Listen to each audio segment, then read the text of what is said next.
So guys, magluto tayo. Magluluto tayo nito. Lagaw.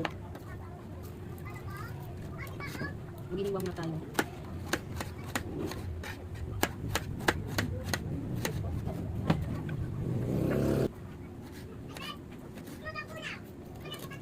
Mag-iwa tayo muna ng ating sangkap sa tinola.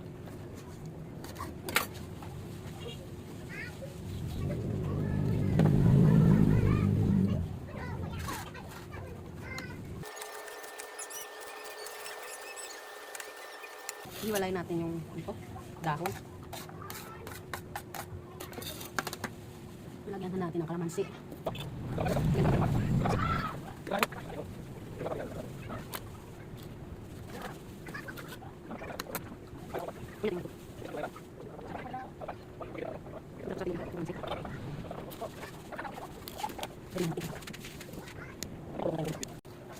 Ready na yung ating mga lulutuin. Ilagay muna natin yung bombay at saka kamatis. Dito ko na nilalagay yung mga pampalasa lahat. Dito ako magluto ng tinola.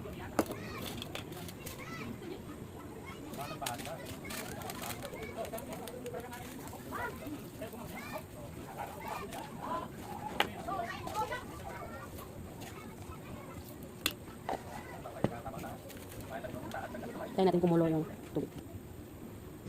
Wala kasing batuan kaya kalamansi na lang yung nilalagay ko.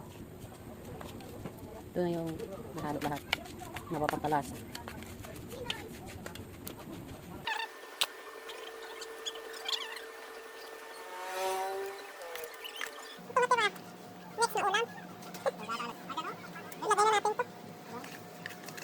Paitan.